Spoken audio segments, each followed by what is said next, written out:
जब हमारा बिजनेस और जॉब भी ठीक से नहीं चल रहा हो तो दिल उदास और दिमाग परेशान तो होगा ही। ऐसे में यदि कोई देवीय शक्ति या भगवान या फिर कोई साधु संत फकीर अचानक से आपके सामने से आए और कहे, बच्चा क्यों परेशान है, मांग जो मांगना है, तो आप क्या मांगोगे? दोस्तों, अगर आप जल्दी से अमीर बनने के चक्कर में हैं तो आप ज़रूर कुछ ऐसा मांगोगे जैसा इन दो दोस्तों ने किया। तो चलिए जानते हैं इस कहानी के माध्यम से। भगवान से सोच कर मांगो। हेलो दोस्तों, नमस्कार, जय श्री राधे कृष्णा। आप सभी कैसे हो? आशा करता हूँ कि आप सभी प्रभु की कृपा से कुशल मंगल से होंगे। दोस्तों, हमारे रोजाना मोटिवेट चैनल पर आप सभी का बहुत बहुत स्वागत है। दोस्तों, आप सभी से हाथ जोड़कर रिक्वेस्ट करता हूँ कि अगर आप किसी भी भगवान में विश्वास रखते हैं तो जल्दी से चैनल को सब्सक्राइब कर दो। तो दोस्तों, आज की कहानी बिल्कुल सच्ची है। ये बात बहुत पुरानी है। एक शहर में 3 दोस्त रहते थे। नाम थे रमेश, महेश और रतन। वो तीनों ही शहर के छोटे मोटे घरेलू टाइप के उद्योग चलाते थे, पर उनके उद्योग कुछ ठीक से नहीं चल रहे थे और तीनों उस बात से संतुष्ट भी नहीं थे। इसलिए वो तीनों हमेशा सोचते रहते थे कि काश उन्हें कोई ऐसा गुरु या संत मिल जाए जिसके आशीर्वाद से उनका बिजनेस कारोबार सही हो जाए और वो कामयाबी की मंजिल पा लें और अपने बिजनेस को चमका सकें। पर तीनों की दोस्ती पक्की वाली थी। वह तीनों जो कुछ भी काम करते थे एक दूसरे की सलाह जरूर लेते थे। कहीं घूमने फिरने या शॉपिंग या मंदिर में पूजा भी एक दूसरे के बिना नहीं करते थे। पर तीनों दोस्त थे बहुत ही अच्छे, ईमानदार, शरीफ और नेक दिल इंसान थे। एक दिन तीनों दोस्त सलाह करते हैं कि कहीं पहाड़ों पर घूमने चलते हैं। लेकिन रमेश और महेश में एक गलत आदत थी।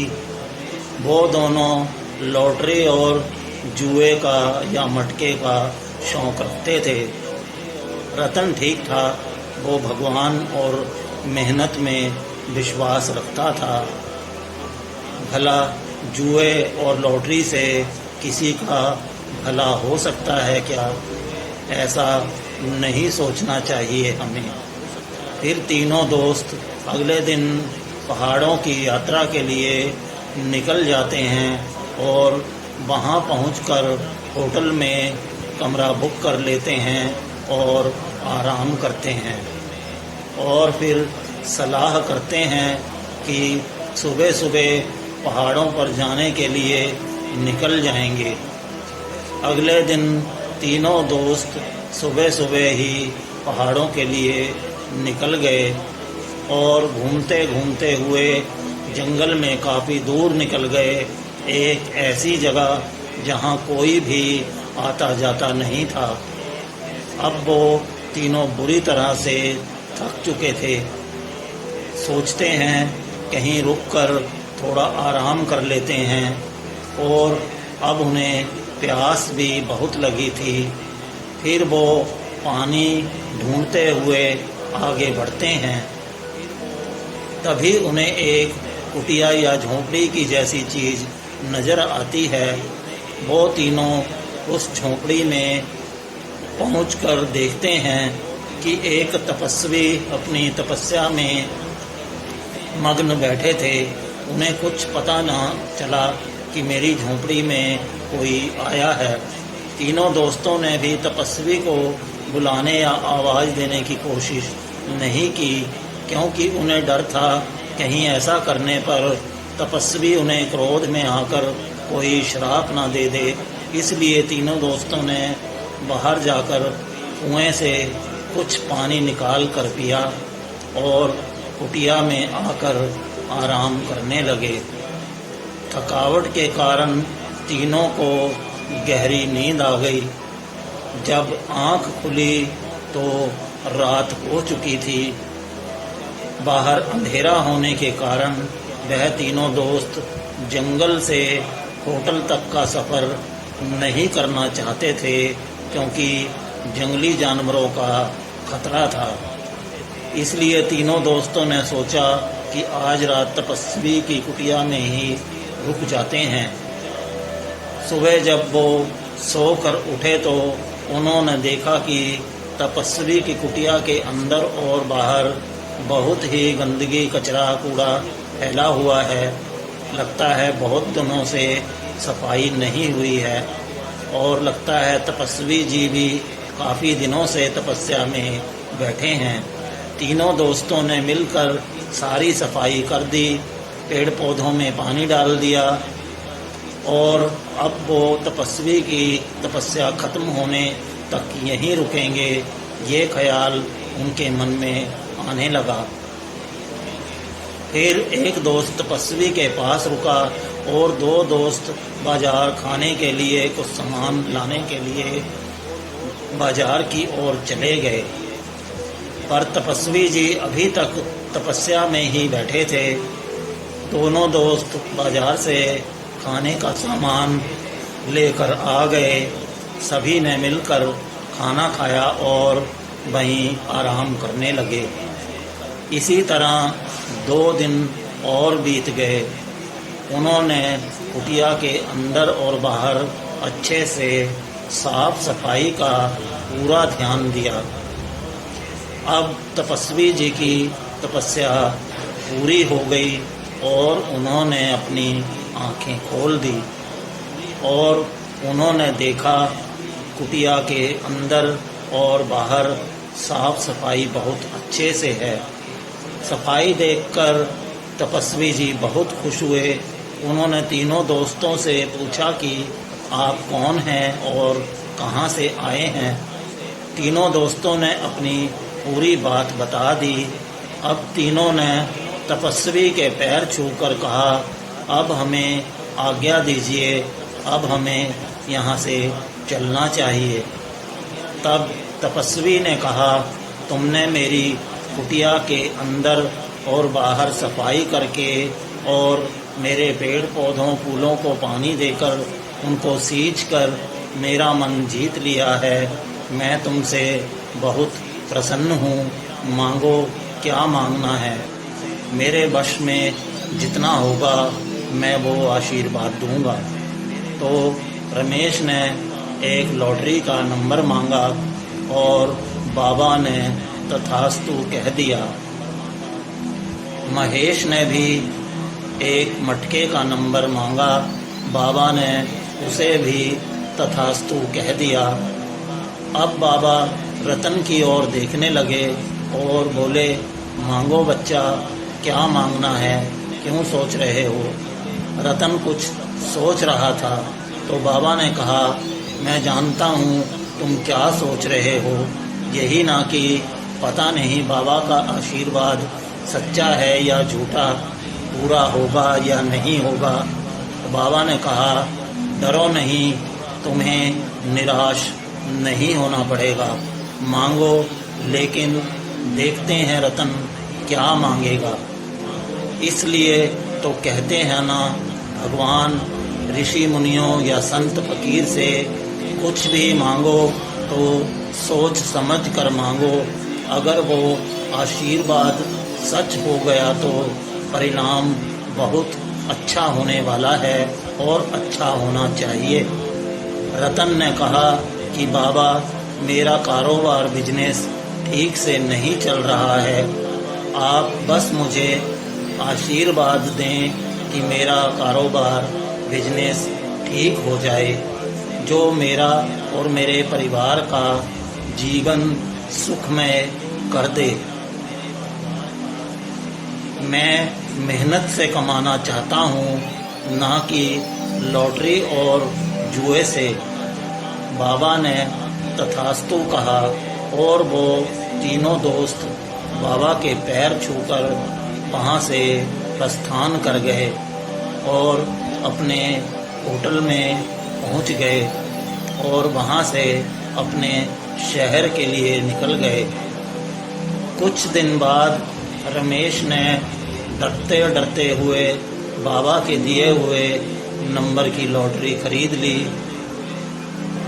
और वो लॉटरी लग गई। वो बहुत खुश हुआ। उसने महेश को बताया तो उसने भी डरते डरते हुए मटके का नंबर लगा दिया। उसका नंबर भी लग गया और वो भी बहुत खुश हो गया। बाबा का आशीर्वाद सफल हुआ। अब बचा अकेला रतन। उसकी विश कुछ अलग थी, जिसका परिणाम जल्दी नहीं आने वाला था, पर उसकी विश है बड़े कमाल की। आप भी सुनोगे तो कहोगे कि मांगो तो ऐसे मांगो जो इंसान का पूरा जीवन ही बदल दे। रमेश और महेश ने रतन से पूछा कि तूने क्या मांगा था? उसने कहा कुछ खास नहीं, बस तपस्वी जी से कहा था मेरा कारोबार बिजनेस सही कर दो, और अब धीरे धीरे सही हो रहा है। अब अपने दोस्त की बात सुनकर दोनों दोस्त उदास हो गए और बोले कि अगर तुम हमें भी बता देते तो हम भी ऐसा ही कुछ मांग लेते।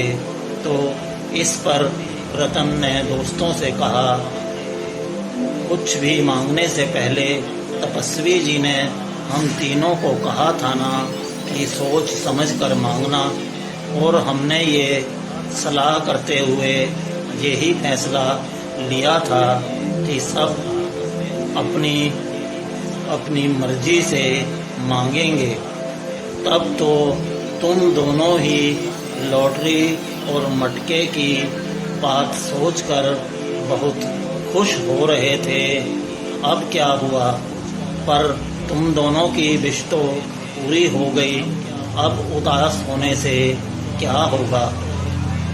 कुछ दिन बाद उन दोनों के विश वाले आशीर्वाद वाले बाबा के पैसे खत्म हो गए और रतन का कारोबार दिन दोगुनी और रात चौगुनी तरक्की करते हुए बुलंदी को छू रहा था।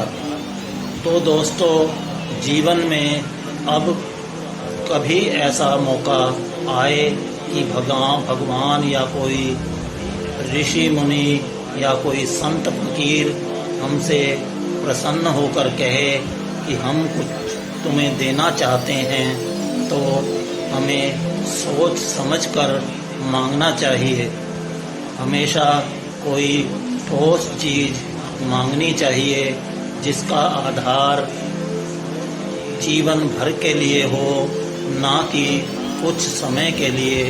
भला लॉटरी और जुए से किसी का भला या अच्छा हुआ है कभी? वो कहते हैं ना कि अब पछताए होत क्या जब चिड़िया चुग गई खेत। तो दोस्तों, इस छोटी सी कहानी से हमें यही सीख मिलती है कि हमारे जीवन में अगर ऐसा मौका आता है तो हमें वो गलती कभी नहीं करनी है जो उन दो दोस्तों ने की। लॉटरी और जुए मटके की तो बिल्कुल भी नहीं। ऐसे पैसे तो किस काम के, बस वही बात है। 4 दिन की चांदनी फिर अंधेरी रात।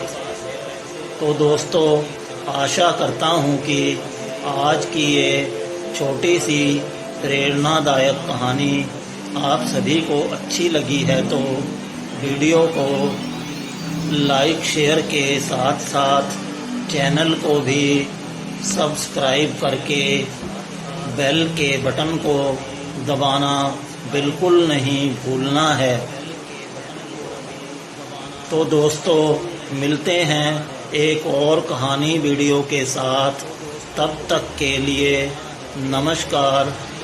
जय श्री राधे कृष्णा। हर हर महादेव।